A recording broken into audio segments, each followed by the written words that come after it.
আল্লাহ বলেন আমার রহমত থেকে তোমরা নৈরাশ হয়ো না, কারণ আমি আল্লাহ হচ্ছে রহমান, আমি আল্লাহ হচ্ছে রহিম। ঠিক না? পরবর্তী আয়াতে আল্লাহ রাব্বুল আলামিন বলেন ইন্নাল্লাহা ইয়াগফিরু যুনুবা জামিআ। কেন তোমরা আমি আল্লাহ তাআলার রহমত থেকে নৈরাশ হবে না? কারণ আমি আল্লাহ হচ্ছে সমস্ত গুনাহ খাতা ক্ষমা করতে দেনওয়ালা। ইন্নাল্লাহা ইয়াগফিরু যুনুবা জামিআ, আমি তোমাদের সমস্ত গুনাহকে ক্ষমা করে দেব। কেন দেব? ইন্নাহু হুয়াল গফুরুর রহিম, কারণ আমি আল্লাহ হচ্ছে রহিম, রহমান, এইজন্য আমি তোমাদেরকে ক্ষমা করব। তো আয়াতের সংক্ষিপ্ত তরজমা আমরা বুঝলাম যে আল্লাহ রাব্বুল আলামিন বান্দাকে বলেছেন, বান্দা তুমি যতই গুনাহ করো না কেন, যতই অপরাধ করো না কেন, তোমার গুনার পরিমাণ যদি পাহাড় পরিমাণ হয়, তোমার গুনার পরিমাণ যদি সাগরের ফেনা পরিমাণ হয়, আমি আল্লাহ তাআলার রহমতের সামনে এগুলো কিচ্ছু না। যদি তুমি যদি চাওয়ার মতো চাইতে পারো, আমি আল্লাহ সুবহানাহু ওয়া তাআলার দরবারে যদি 2 ফোঁটা চোখের পানি ফেলে যদি তুমি কান্না করতে পারো, আমি আল্লাহ তাআলাকে তোমার প্রতি রাজি আর খুশি করতে পারো, আমি আল্লাহ তাআলা তোমার এই গুনাহসমূহকে ক্ষমা করে দেব। সুবহানাল্লাহ। আল্লাহ সুবহানাহু ওয়া তাআলা গুড নিউজ আমাদেরকে দিয়েছেন। ঠিক না? তো আমরা গুনাহ করি, সমাজে অনেক মানুষ আছে যারা নাকি নামাজ পড়ে না, রোজা রাখে না, হজ ফরজ হওয়া সত্ত্বেও হজ করে না, যাকাত দেয় না। কিছু কিছু মানুষ আছে তারা বলে যে আমার দ্বারা অনেক গুনাহ হয়ে গেছে, অতএব আমি আর ক্ষমা পাইব না, আমি আর নামাজ পড়ার দরকার নেই, রোজা করে কি করবো, মাফ পাইতাম না, অনেক গুনাহ করছি। আসলে সমাজে মানুষ বলে না এরকম, কি কথা বলেন না কেন, মনে আপনারা শোনেন নাই? আমি শুনছি অনেক মানুষ আমাকেও বলছে যে হুজুর অনেক গুনাহ করছে, ইতা গুনাহ মাফ হতো না, আজ এই জায়গায় নামাজ পড়ে না। এরকম নিজেকে অসহায় বানিয়ে এরকম কথা বলে মানুষ। এর প্রেক্ষাপটে আল্লাহ রাব্বুল আলামিন এই আয়াত নাযিল করেছেন। এই আয়াতের শানে নজুল হলো যে আল্লাহর রাসূল যখন কালিমার দাওয়াত দিতেন কাফেরদের সামনে, মুনাফিকদের সামনে, অমুসলিমদের সামনে, তখন তারা বলতো, হে মুহাম্মদ, তুমি যে কথাগুলি বলো এগুলি সত্য, খুবই সুন্দর এবং আমরা বিশ্বাস করি, তবে এটা বলো যে আমরা যে পাপ করেছি, আমরা যে এই গুনাহের মধ্যে লিপ্ত, আমরা যে অনেক গুনাহ করে ফেলেছি, এই গুনাহ কি ক্ষমা হবে? যদি এই গুনাহগুলি ক্ষমা হয় তাহলে তোমার ধর্ম আমরা মানতে পারি। এর প্রেক্ষাপটে আল্লাহ রাব্বুল আলামিন এই আয়াতটা নাযিল করেছেন যে বান্দা তোমরা যতই গুনাহ করো না কেন, আমি আল্লাহ তাআলার রহমতের সামনে গুনাহ দর্তব্য হবে না। তোমরা যদি চাওয়ার মতো চাইতে পারো আর এই গুনাহ থেকে পরিত্রাণ হতে পারো, জীবনের জন্য ফিরে আসতে পারো, আমি আল্লাহ তাআলা তোমাদেরকে ক্ষমা করে দেব। তো আমরা গুনাহ করি, আল্লাহ তাআলার কাছে ক্ষমা চাইলে আমরা অবশ্যই মাফ পাবো। আগেকার জামানার মানুষেরা কি পরিমাণ গুনাহ করছে, তাদের গুনার পরিমাণের চাইতে আমাদের গুনাহ কিছুই না। আগেকার জামানার মানুষেরা সাহাবায়ে কেরামদের সঙ্গে যুদ্ধ করেছে, করে নাই? কাফেররা সাহাবায়ে কেরামদের সঙ্গে যুদ্ধ করে নাই? নবীর সঙ্গে যুদ্ধ করেছে, সাহাবায়ে কেরামদের সঙ্গে যুদ্ধ করেছে, এমনকি আল্লাহর সঙ্গে যুদ্ধ করেছে। এরকম গুনাহগার কেউ তারা যখন তওবা করছেন, ঈমান আনয়ন করছেন, এই গুনাহ থেকে চিরজীবনের জন্য ফিরে আসছেন, আল্লাহ তাআলা ওই সমস্ত আসামীদেরকে ক্ষমা করে দিয়েছেন। সাহাবায়ে কেরামদের লাশকে কেটে টুকরো টুকরো করে সাগরের ভাসিয়ে দিয়েছে। নবীর সঙ্গে যুদ্ধ করেছে, নবীর সঙ্গে জিহাদ করেছে, এরকম আসামি আল্লাহর কাছে সারেন্ডার করে, ঈমান আনয়ন করে আল্লাহ তাআলার কাছে ক্ষমা চাইছে, আল্লাহ তাআলা ক্ষমা করে দিয়েছে। তো সাহাবায়ে কেরাম এবং আগেকার জামানার মানুষেরা কি পরিমাণ গুনাহ করছে, গুনাহর পরিমাণটা কত বড়, সেই তুলনায় আমাদের গুনাহর পরিমাণ অবশ্যই ছোট। আমি বলব ছোট না, অবশ্যই ছোট। তো আল্লাহ রাব্বুল আলামিন আমাদেরকে এই নিউজ দিয়ে বলেন, বান্দা তুমি যদি গুনাহ করো, আমি আল্লাহ তাআলার রহমত থেকে নৈরাশ হয়ে না, নিজেকে সরাই নিও না, আমি আল্লাহ তোমাকে ক্ষমা করতে সদা সর্বদা প্রস্তুত। আমি আল্লাহ তোমাকে ডাকি, চাও আমার কাছে, আমি আল্লাহ তাআলা তোমাকে ক্ষমা করে দেব। তো আগেকার জামানার মানুষেরা কি পরিমাণ গুনাহ করছে এর একটা দৃষ্টান্ত আপনাদেরকে আমি বলি। ফতুল বাড়িতে একটি ঘটনা আসছে। ফতুল বাড়ির লেখক ওই ঘটনাটা তিনি লিপিবদ্ধ করেছেন তার কিতাবে, যে লোক নবীর জামানা এমন গুনাহ করছে, সে মানে লাশের সঙ্গে জিনা করে ফেলছে, নাউজুবিল্লাহ। মানে কবর রাখা লাশ সে গর্ত খনন করে এই লাশের সঙ্গে জিনা করছে। তো সে কেমনে করলো? তাকে শয়তান ধোঁকা দিয়েছে জিনা করতে, শয়তান তাকে আগ্রহ বাড়িয়ে দিয়েছে, তার নফস তাকে বলেছে সেটা করার জন্য, সেই জন্য সে করেছে। পরবর্তীতে সে তওবা করার পর আল্লাহ তাআলা তাকেও ক্ষমা করছে। তো ওই যুবকটা যখন লাশের সঙ্গে জিনা করলো, কবরের পাশে দাঁড়িয়ে কান্না করছে। কবরের পাশে ওই যুবকটা লাশের সঙ্গে জিনা করে ওই যুবকটা বেকার হয়ে গেছে। কি ব্যাপার, কি করলাম আমি? আমার দ্বারা বড় আকারে একটা গুনাহ হয়ে গেছে, আমি মনে হয় আর ক্ষমা পাইব না। এই বলে আল্লাহর বান্দা কান্না শুরু করে দিছে। হাও মাও করে যখন কান্না শুরু করে দিল, কবরের পাশে অনেকক্ষণ যাবত যখন কান্না করলো, গড়াগড়ি করে মাটির মধ্যে গড়াগড়ি করে কান্না শুরু করে দিল। কান্না দিকে চাইলে বোঝা যায় তার ভিতরে বেদনাটা খুবই বেশি। সে যখন কান্না শুরু করে দিল, ঠিক সেই সময় হযরতে ওমর ফারুক রাদিয়াল্লাহু তাআলা আনহু সেই রাস্তা দিয়ে হাঁটেন নবীর দরবারে যাওয়ার জন্য। আর যখনই তিনি তাকায় দেখলেন কবরের পাশে একটা যুবক কান্নায় ভেঙে পড়ছে, খুবই কান্না করতেছে। কান্না দেখে বোঝা যায় লোকটা খুবই বড় ধরনের একটা বিপদে পড়ছে, বা বড় ধরনের যদি কোনো না কিছু হয়ে থাকে তাহলে এইভাবে কান্না করে না। কান্না করতেছে। তো হযরত ওমর ফারুক রাদিয়াল্লাহু তাআলা জিজ্ঞেস করলেন, ভাই তুমি কান্না করো কেন? তোমার কান্না করার কারণ কি? একটু খুলে আমাকে বলো। ওই যুবক ডাক দিয়ে বলতেছেন, ওগো ওমর ফারুক, আমি আমার কান্নার কারণ আমি আপনার কাছে বলতে পারবো না। আমি বড় ধরনের একটা গুনাহ করে ফেলছি, আপনার কাছে এই গুনাহটা আমি প্রকাশ করতে পারবো না, আমি আপনার কাছে বলতে পারবো না। তো ওমর ফারুক রাদিয়াল্লাহু তাআলা বলেন, ঠিক আছে, তুমি যদি আমার কাছে সেই গুনাহর কারণটা যদি না বলো, তাহলে চলো নবীর দরবারে, আমি এখন নবীর কাছে যাব। তুমি আমার সঙ্গে চলো, আর নবীর কাছে গিয়া তুমি সেই গুনাহটা প্রকাশ করবা। তুমি কি ভুল করেছো সেই ভুলটা নবীর কাছে তুমি বলবা। যুবকটা রাজি হয়ে গেল। এবার ওমর ফারুক রাদিয়াল্লাহু তাআলা আনহু এবং ওই যুবকটা যখন চলতে লাগলো নবীর দরবারে যাবে, নবীর দরবারে যখন এক পর্যায়ে চলে গেল, নবীর কাছে গিয়ে বলতেছে, ওগো দয়ার নবী, মায়ের নবী, আমি তো বড় ধরনের একটা পাপ করে ফেলেছি। আমি বড় ধরনের একটা পাপ আমার দ্বারা হয়ে গেছে গো নবী। আমি এমন পাপ করছি যে পাপ করলে আল্লাহ তাআলা ক্ষমা করবেন কিনা সেটা আমার জানা নাই। যদি একটু আপনি আল্লাহর কাছে বলতেন, আমার ক্ষমার জন্য যদি একটু আবদার আপনি আল্লাহর কাছে করতেন, যেন আল্লাহ তাআলা আমাকে ক্ষমা করে দেয়, এই আবদারটা যদি আপনি করতেন তাহলে ভালো হতো। আমি মাফ পেয়ে যাইতাম, কবরটা আমার জন্য শান্তির ঘর হয়ে যেত, আমি আর জাহান্নামের আগুনে জ্বলতাম না।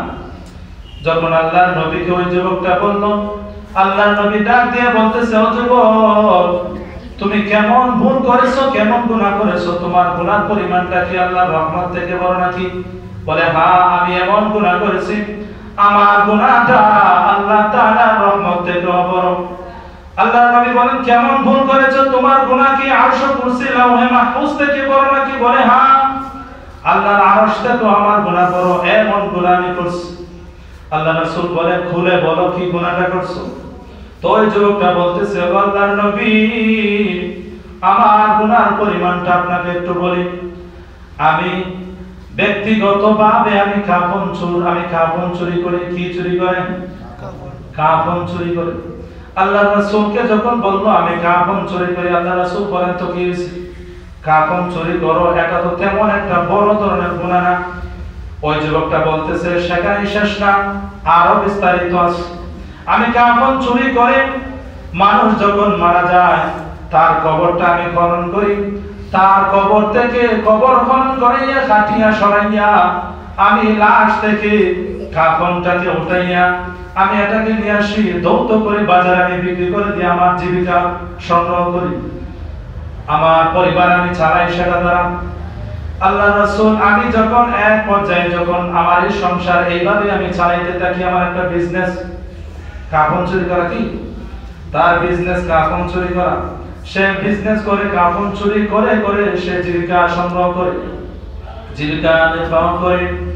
এক পর্যায়ে আল্লাহ রাসূলের কাছে বলতেছে, আল্লাহ রাসূল দীর্ঘদিন হয়ে গেল আমার সমাজের কোনো মানুষ মারা যায় না, মানুষ মারা যায় না, কাফন চুরি করতে পারি না, আমার বিজনেসটাও তেমন একটা চলে না, বন্ধ হয়ে গেছে। দীর্ঘদিন ধরে আমি টেনশনে আছি। হঠাৎ আমার কানের মধ্যে কে জানি আওয়াজ দিল যে আমার এই পাশের বাড়িতে একটা মানুষ মারা গেছে। তখন আমি খুশি হয়ে গেলাম যে আজকে আমার বিজনেসটা চলবে।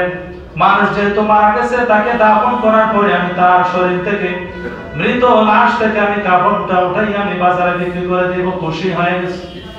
এবার যখন নবী আমার নবীর দরবারে বলতেছে যুবকটা, এবার যখন সে মারা গেল আমি ওই তার বাড়িতে চলে গেলাম, তার জানাজায় শরীক হয়ে গেলাম, তার দাফনে শরীক হয়ে গেলাম, তাকে কোথায় দাফন করা হলো সেটা দেখার জন্য আমি শরীক হয়ে গেলাম তার দাফনে এবং জানাজায়।